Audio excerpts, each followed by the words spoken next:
Hello everyone. तो यहाँ से जो मेरी नई लेक्चर सीरीज है problem solving using C plus plus, उसके हम क्वेश्चंस को करेंगे। ठीक है, तो जैसा कि मैंने आपको पिछली वीडियो में एक वीडियो बनाई थी, उसमें बताया था कि किन लोगों को जो है सी प्लस प्लस लैंग्वेज सीखनी चाहिए। ठीक है, तो वहां पर हमने एकदम डिटेल में चर्चा की इसके बारे में। अगर आपने वो नहीं देखी तो जरूर उसको देख लेना। बाकी यहाँ पर जो है हम बहुत ही बिगनर के लिए यहाँ पर स्टार्ट करेंगे, लेकिन हम थ्योरी को उतना कवर नहीं करने वाले। ठीक है, जो भी थ्योरी पार्ट होगा हम इसी क्वेश्चंस को करते टाइम पे जो रिक्वायर्ड होंगी चीजें हम उसको समझा देंगे। ठीक है, तो अगर आपको सी भी आती है लैंग्वेज तब भी आप इसको कर सकते हैं, और अगर आपको थोड़ा बहुत सी प्लस प्लस भी आता है तब भी आप इसको कंटिन्यू कर सकते हैं। ठीक है, तो आज का जो लेक्चर है इसमें हमारा मेन गोल है कि हम किसी भी नंबर को इनपुट कैसे कराएंगे और उसको आउटपुट कैसे कराएंगे।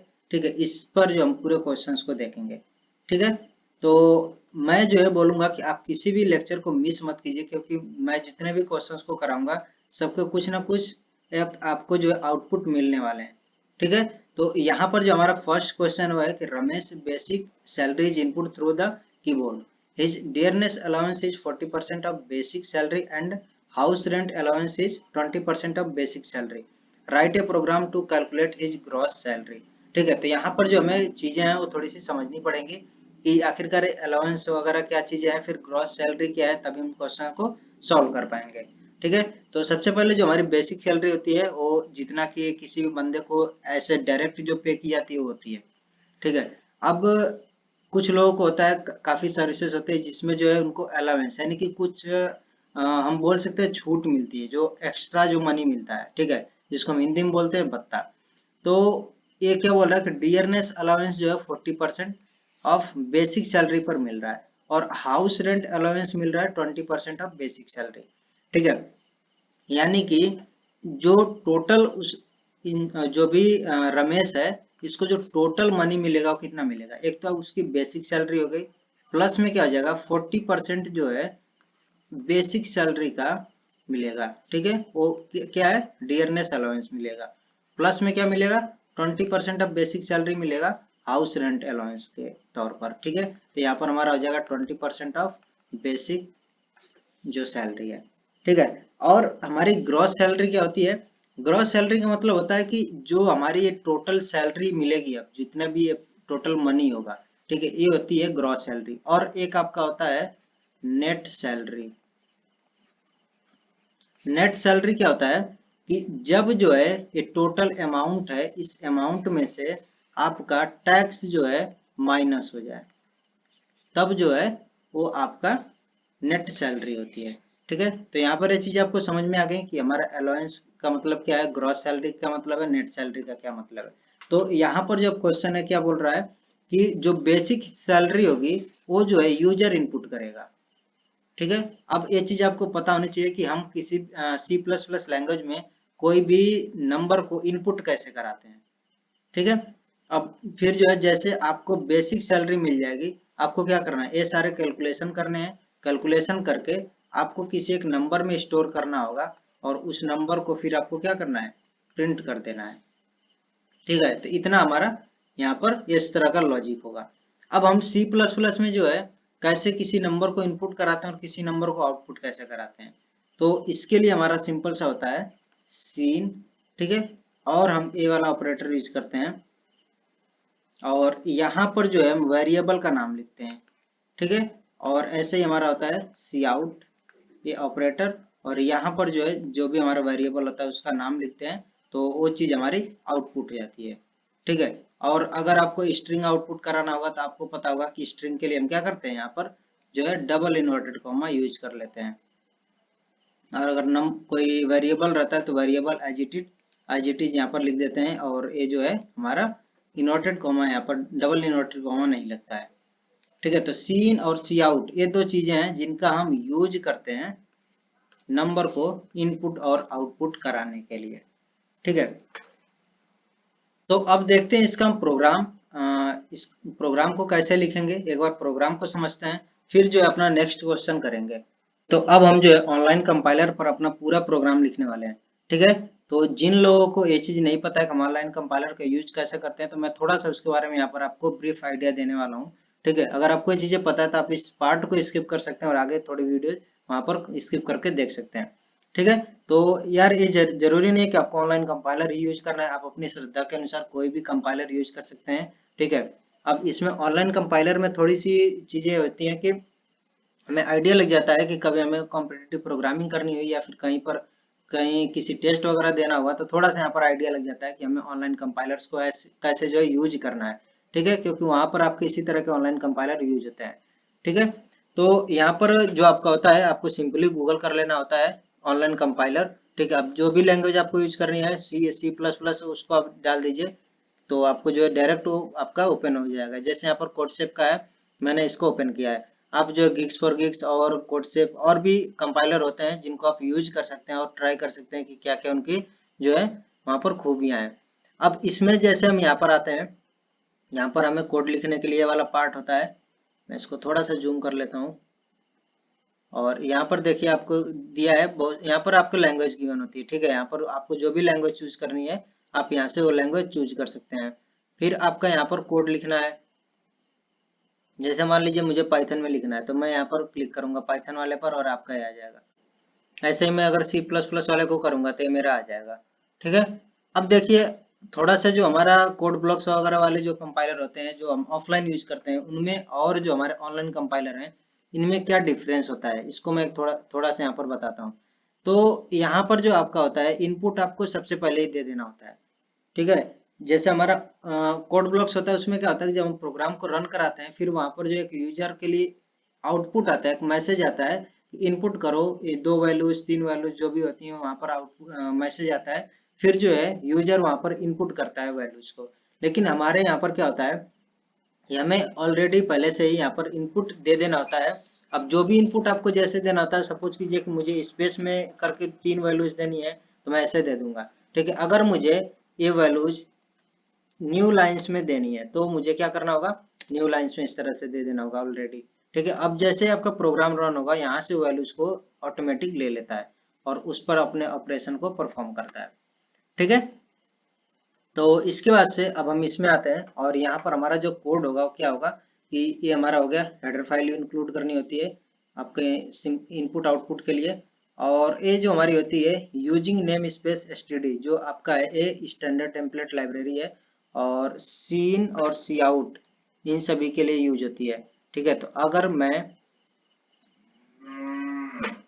इसको यहाँ पर लिखता हूँ इस तरह, ठीक है, तो अगर मैं इसको नहीं लिखना चाहता हूँ, ठीक है, यूजिंग नेम स्पेस एसटीडी, तो मुझे क्या करना होगा, बार बार अपने कोड में ए एसटीडी और ये जो है डबल कॉलन वाले इसको मुझे लिखना पड़ेगा बार बार हर जगह। तो ये थोड़ा सा हमारा जो प्रोसेस होता है, एफिशिएंसी बोल सकते हैं कि हमारी कम हो जाती है, कि क्या करना पड़ता है, बार बार इसको इंक्लूड लिखना पड़ता है। अगर मान लो कि मैं फिर इसको सीन लिखता नीचे, तो अगेन मुझे ये चीज लिखनी पड़ती, या फिर सी आउट लिखता तब भी मुझे ये चीज लिखनी पड़ती।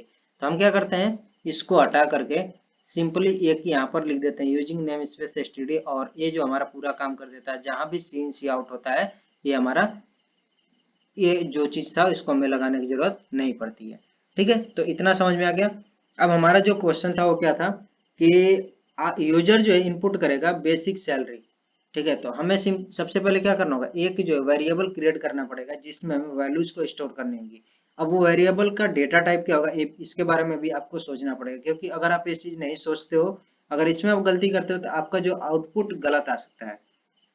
ठीक है, तो आपका जो यूजर का ये जो डेटा होगा जो इनपुट करेगा, इसका डेटा टाइप क्या होगा, तो जैसे सैलरी होगी, क्या होगी, सैलरी हमेशा इंटीजर हो सकती है। ठीक है, अगर आपको लगता है कि फ्लोट होगी, तो आप इसका डेटा टाइप क्या लिख सकते हैं, फ्लोट लिख सकते हैं। और अगर आपको लिखता है कि इंटीजर होगी, तो इंट लिख सकते हैं। ठीक है, तो मैं यहाँ पर इंट लिखता हूँ, आपको जो मर्जी होगी आप कर लेना। इसके बाद से अब हमारी क्या होगी, जो भी वेरिएबल होगा उसको हम लिखेंगे, तो हमारा क्या हो जाएगा, बेसिक सैलरी। ठीक है, ये हमारा वेरिएबल हो गया। अब देखिए थोड़ा सा यहाँ पर आप वेरिएबल के बारे में आपको बता देता हूँ। वेरिएबल आपका होता है कि आपके मेमोरी में जो भी स्पेस होती है उसका एक हमने नाम दे दिया है। ठीक है, वेरिएबल का इतना मतलब होता है। अब जो भी हम वेरिएबल का नाम लिखते हैं, वो उसको हमें डिस्क्रिप्टिव नेम देना होता है। ठीक है, डिस्क्रिप्टिव का मतलब कि अगर कोई बंदा आपके प्रोग्राम को पढ़ता है, तो उसको जो है ये पूरा प्रोग्राम ना देखने की जरूरत पड़े कि इसका कहाँ पर यूज है, वो सिंपली जो आपके वेरिएबल के नाम से समझ जाएगा, अच्छा इस वेरिएबल का ये काम हो रहा है। ठीक है, इसमें ये वैल्यूज हम स्टोर कर रहे हैं। जैसे अगर मैं यहाँ पर बेसिक सैलरी वेरिएबल यहाँ पर लिख दिया हूँ, तो जो भी यूजर है उसको डायरेक्ट पता चल जाएगा कि इसमें जो वैल्यूज स्टोर होंगे क्या होंगी, बेसिक सैलरी होंगी। अगर सपोज मैंने क्या लिख दिया, यहाँ पर लिख दिया ए, तो इसका कोई मतलब नहीं, ए में कुछ भी हम स्टोर कर सकते हैं, ठीक है। तो इससे कोई पता नहीं चल रहा था, इसलिए हम क्या करते हैं, डिस्क्रिप्टिव नेम देते हैं। तो हमारी बेसिक सैलरी एक डिस्क्रिप्टिव नेम होगी। अब हमें क्या करना है, यहाँ पर जो है यूजर एक इनपुट करेगा एक नंबर जो कि बेसिक सैलरी होगी, तो हमें क्या करना है, सीन करा लेना है, और यहाँ पर हमारा ये हो जाएगा बेसिक सैलरी वेरिएबल। अब हमें क्या करना है, हमें जो है जो भी अलाउंसेस थे उन सभी को ऐड कर लेना है इस बेसिक सैलरी में, और वो हमें क्या मिल जाएगी, ग्रॉस सैलरी मिलेगी, और ग्रॉस सैलरी को हमें आउटपुट करा देना है, ठीक है। तो अभी जैसे मैं एक वेरिएबल यहाँ पर लिख लेता हूँ, ग्रॉस सैलरी, ठीक है। और ग्रॉस सैलरी मेरी क्या हो जाएगी, बेसिक सैलरी प्लस में 0.4 इंटू, थोड़ा सा मैं स्पेस दे लेता हूँ, 0.4 इंटू बेसिक सैलरी, और फिर प्लस में मेरा क्या हो जाएगा, 0.2 इंटू बेसिक सैलरी, ठीक है। अब देखिए यहाँ पर हमने क्या किया है, जो ग्रॉस सैलरी इसमें स्टोर कर रहे हैं, लेकिन अभी तक हमने इसको डिक्लेयर नहीं किया जो वेरिएबल है। और यहाँ पर मेरा 0.4 इंटू समथिंग आएगा, फिर मेरा 0.2 इंटू समथिंग आएगा, तो हो सकता है कि आपको कुछ वैल्यूज फ्लोट मिले, ठीक है। तो हमें क्या करना पड़ेगा, हमें जो है यहाँ पर एक फ्लोट वेरिएबल, यहाँ पर ग्रॉस सैलरी नाम का यहाँ पर क्रिएट करना पड़ेगा। अब जैसे ही मेरा ग्रॉस सैलरी वाला जो वेरिएबल क्रिएट हुआ और यहाँ पर हमने इस वैल्यूज को स्टोर कर ली, अब हमें क्या करना है, इनको आउटपुट करा लेना है। तो सी आउट मेरा हो जाएगा ग्रॉस सैलरी, यहाँ पर सी आउट हो जाएगा। अब एक चीज और मैं आपको दिखा देता हूँ कि मैं यहाँ पर सी आउट और इस तरह की चीजें नहीं कर रहा हूँ कि input the basic salary of Ramesh, ये चीज मैं नहीं लिख रहा हूँ, ठीक है। ये चीज मैंने आपको स्टार्टिंग में बताई थी कि ऑनलाइन कंपाइलर और हमारे जो ऑफलाइन कंपाइलर होते हैं उनमें क्या डिफरेंस है थोड़ा सा, तो ये चीज हम नहीं करते हैं। और इस चीज को मैं आपको एक बार दिखाना चाहता हूँ जिससे कि आपको आइडिया लग जाए कि इसका क्या मतलब है, ठीक है। तो ये इसको मैं थोड़ा सा जूम इन कर देता हूँ, और आप एक बार पूरा प्रोग्राम देख लीजिए। इसके बाद से मैं यहाँ पर कस्टम इनपुट, ठीक है, तो मान लीजिए कि मैं यहाँ पर देता हूँ 5000 रुपीज देता हूँ, और इसको मैं क्या कराने वाला हूँ, रन कराऊंगा। और रन कराएंगे तो यहाँ से हमें चीजें पता चल जाएंगी कि इसमें कोई एरर है नहीं है, सारा कुछ सही है नहीं, ठीक है। तो यहाँ पर देखिए सक्सेसफुली एग्जीक्यूट हो चुका है, और हमारा जो इनपुट था 5000, और उसके लिए हमारा यहाँ पर है कि जो भी आउटपुट है वो 8000 रुपीज है, ठीक है। अब देखिए एक चीज यहाँ पर कि जो मैंने लिखा था वहां पर cout for the message for the user input the basic salary of Ramesh, वो चीज यहाँ पर प्रिंट हुई है, ठीक है। तो अगर आप इसको न्यू लाइन में कराना चाहते हो तो क्या करोगे, यहाँ पर जो है आपको न्यू लाइन कैरेक्टर ऐड कर देना पड़ेगा, और ये होता है हमारा \n होता है। अब इसको अगेन रन कराएंगे तो अब हमारे जो है न्यू लाइन में वो प्रिंट हो जाएगा। यहाँ पर देखिए न्यू लाइन में प्रिंट हो गया है, ठीक है। तो आप इसको मैनुअली कैलकुलेट कर सकते हैं कि 0.4 इंटू जो हमारा 5000 होगा वो कितना आएगा, 0.2 इंटू 5000 कितना आएगा, और फिर जो हमारी बेसिक सैलरी है 5000, और सब ऐड होकर के कितना मिल जाएंगे, हमें 8000 रुपीज मिल जाएंगे, ठीक है। तो आई होप ये चीज आपको यहाँ पर समझ में आ गई। अब चलते हैं हमारे नेक्स्ट जो क्वेश्चन है उस पर। तो अब जो है हम अपना नेक्स्ट क्वेश्चन देखते हैं, और इसमें है कि the distance between two cities in kilometre is input through the keyboard, ठीक है। यानी कि कीबोर्ड से जब इनपुट हो रहा है, इसका मतलब ये हुआ कि यूजर जो है खुद जो वो यहाँ पर डेटा दे रहा है कि कितना जो डिस्टेंस है दो सिटीज के बीच में, ठीक है। तो हमें क्या करना है, write a program to convert and print this distance in metre, feet, inches and centimetre. तो कुछ नहीं करना, यहाँ पर जो आपको सबसे पहले सीन से इनपुट करा लेना होगा, ठीक है। आपका जो भी वेरिएबल होगा उसमें आप इनपुट करा लोगे कि हमारी इतनी वैल्यू है। अब क्या करना है, ये जो भी वेरिएबल में जो वैल्यू रहेगी उसको हमें क्या किस में कन्वर्ट करना है, मीटर में, फीट में, इंच में और सेंटीमीटर में। और आपको पता है अगर सपोज मैं यहाँ पर वेरिएबल ले लेता हूँ डिस्टेंस, ठीक है, और इसमें कोई वैल्यू मान लिया कि 10 दे दिया, तो ये जो 10 होगा ये क्या है, किलोमीटर में यहाँ पर बोल रखा है, किलोमीटर में हमने इसको वो किया है, इनपुट करा है। अब इसको हमें किलोमीटर को मीटर में कन्वर्ट करना आना चाहिए कि एक 1 किलोमीटर में कितना मीटर होता है। फिर जो है अगर आपको ये चीज मिल गई तो आपको या तो ये पता होना चाहिए कि 1 किलोमीटर में कितना जो फीट है, या फिर 1 मीटर में कितना फीट है, ये सारी चीजें आपको पता होनी चाहिए। ठीक है, तो जल्दी से मैं यहाँ पर आपको बता देता हूँ कि इसमें क्या क्या रिलेशन होता है। तो ये चीजें तो आपको पता होंगी कि 1 किलोमीटर इक्वल्स 1000 मीटर। ठीक है, फिर जो हमारा आता है 1 मीटर हो जाएगा 100 सेंटीमीटर। तो अगर मैं बात करूं इसको सेंटीमीटर में कन्वर्ट करने के लिए, तो यहाँ पर 10⁻³ इंटू 10⁻² सेंटीमीटर हो जाएगा।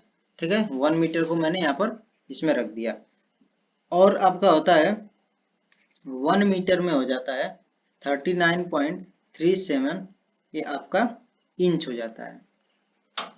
ठीक है, तो इंच आपका जैसे पता चल गया, आप क्या करोगे इस मीटर वाले में यहाँ पर पुट कर सकते हो। फिर आपका 1 मीटर इक्वल्स होता है 3.28 फुट होता है। तो बस आपको इतनी चीजें पता है, आपको क्या करना है सिंपली यहाँ पर कैलकुलेट करके सी आउट करा देना है। तो इसके भी हम प्रोग्राम को जल्दी से देख लेते हैं, और मैं आपको जरूर बोलूंगा कि आप जितने भी प्रोग्राम हैं उन सभी को अपने कंपाइलर पर लिख करके ट्राई कीजिए। ठीक है, अगर मैं यहाँ पर आपको एक सिंपल प्रोग्राम कराता हूँ कि हेलो वर्ल्ड प्रिंट करना है, तो उसको भी आपको क्या करना है, यहाँ पर कंपाइलर पर आपको प्रिंट करा जो है पूरा प्रोग्राम लिखना है। ठीक है, तो कहने का सिंपल सा मतलब ये है कि चाहे कितना भी सिंपल आपका प्रोग्राम हो, आपको क्या करना है सभी के प्रोग्राम को लिखना है, कोई भी प्रॉब्लम स्टेटमेंट हो। ठीक है, तो यहाँ पर जो है हमने ऑलरेडी पूरे जो है प्रोग्राम को लिख रखा है। ठीक है, मैं आपको एक बार समझा देता हूँ कि क्या क्या हमारा यहाँ पर इसका मतलब है, जो भी चीजें हैं। ठीक है, तो सबसे पहले आपको ये चीज पता है कि हेडर फाइल हो गई, और इसके बाद से इसका मतलब मैंने आपको बता दिया है। अब मेरा जो डिस्टेंस होगा वो डिस्टेंस मेरी हो सकती है कि फ्लोट वैल्यू भी हो। ठीक है, तो इसलिए मैंने इसको क्या किया, फ्लोट यहाँ पर डेटा टाइप इसके यहाँ पर दिया है।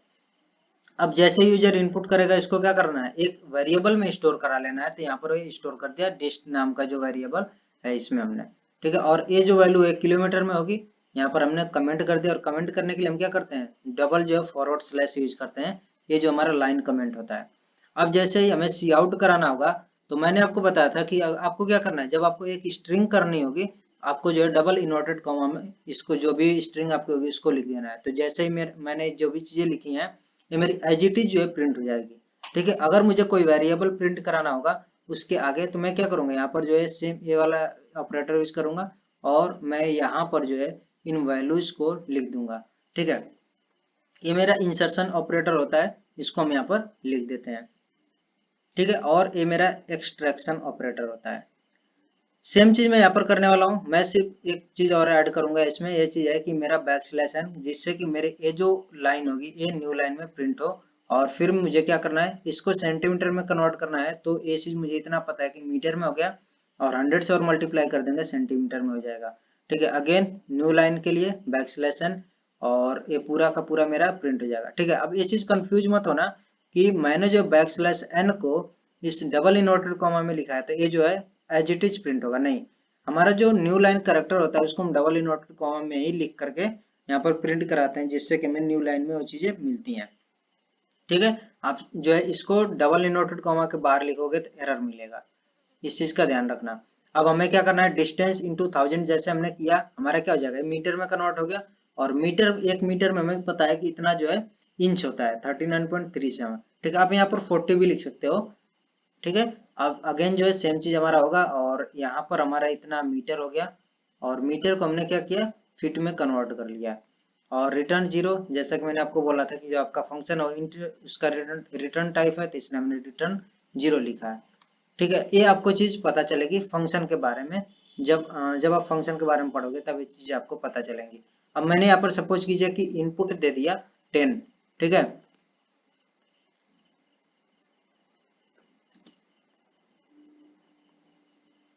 अब मैं इसको एक बार रन कराता हूँ।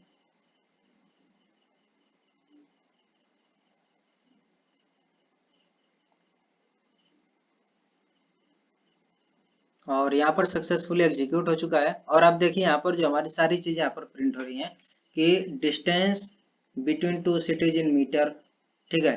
अब मैंने क्या दिया था 10 दिया था, उसमें 1000 का मल्टीप्लाई किया, और फिर सेंटीमीटर एक, इसका मतलब क्या होता है 10 के पावर 6 है, इसका मतलब ई का मतलब हो गया 10 और उसके पावर में जो भी आगे चीजें होती हैं वो क्या होती हैं +06, यानी 10 के पावर में 6 हो गया इसका मतलब।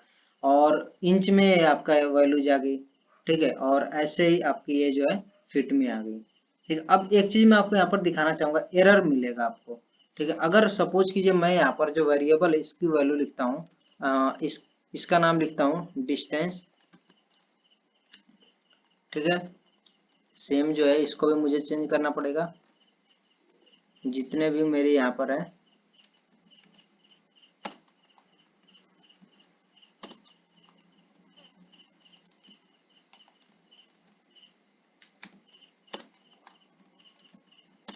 ठीक है। मैंने सभी को जो वेरिएबल नेम है उसको क्या कर दिया, डिस्टेंस कर दिया। अब देखते हैं इसको रन करा के।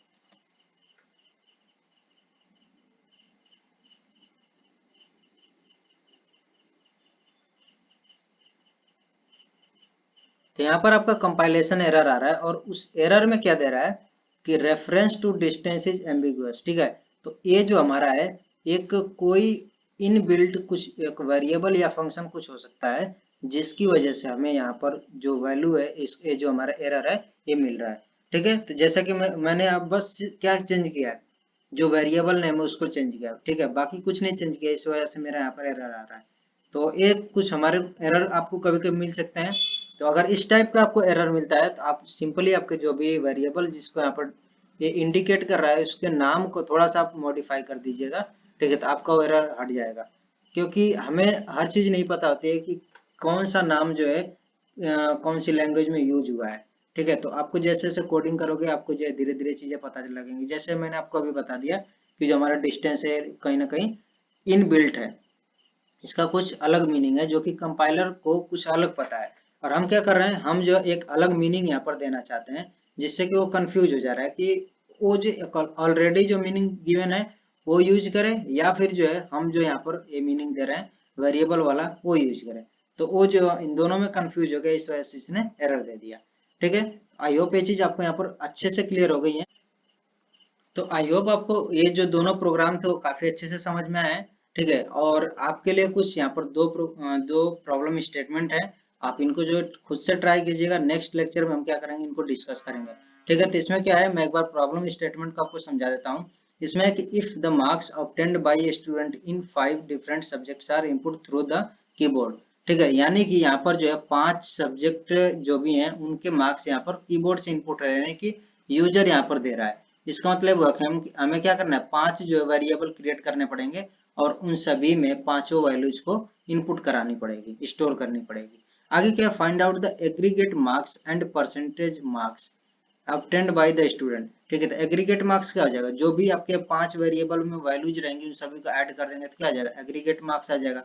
और परसेंटेज मार्क्स क्या होता है कि जो भी एग्रीगेट मार्क्स आपका रहेगा अपन में जो टोटल मार्क्स रहेगा इंटू 100 हो जाएगा। तो ये वाला आपको फॉर्मूला यूज कर लेना है और यहाँ से आपको परसेंटेज मार्क्स भी आ जाएगा। फिर आगे क्या बोल रहा है, assume that the maximum marks that can be obtained by a student in each subject is 100, ठीक है। तो यहाँ पर जो टोटल मार्क्स हमें पता नहीं था तो इसके लिए इसने बोल दिया कि एक सब्जेक्ट में वो मैक्सिमम मार्क्स कितना मिल सकता है उसको 100, तो 5 में कितना हो जाएगा 500 टोटल हो जाएगा। तो यहाँ पर हम क्या करेंगे, पुट कर देंगे और ये वाला हमारा पूरा फॉर्मूले से हम कैलकुलेट करके और दोनों को आउटपुट करा सकते हैं, ठीक है। अब नेक्स्ट हमारा कि temperature of A city in Fahrenheit degree is input through the keyboard, ठीक है। तो जो टेम्परेचर है वो फॉरेनहाइट डिग्री में यहाँ पर इनपुट किया जा रहा है, यानी कि ये खुद जो यूजर इनपुट करेगा। और आगे क्या बोल रहा है, write a program to convert this temperature into centigrade degree. तो इसको फॉरेनहाइट को हम सेंटीग्रेड डिग्री में कैसे कन्वर्ट करते हैं, इसके लिए आपको फॉर्मूला देखना पड़ेगा, ठीक है। इसको मैं नहीं बता रहा, आप खुद जो इसको सर्च कीजिएगा, गूगल कीजिए कि हम फॉरेनहाइट को सेंटीग्रेड डिग्री में कैसे कन्वर्ट करते हैं, और उसके बाद उस फॉर्मूले को अप्लाई करके आप वैल्यू को यहाँ पर प्रिंट आउट करा सकते हैं, ठीक है। तो आई होप आपको ये चीजें समझ में आ गई हैं और इनको हम अगले लेक्चर में डिस्कस भी करेंगे।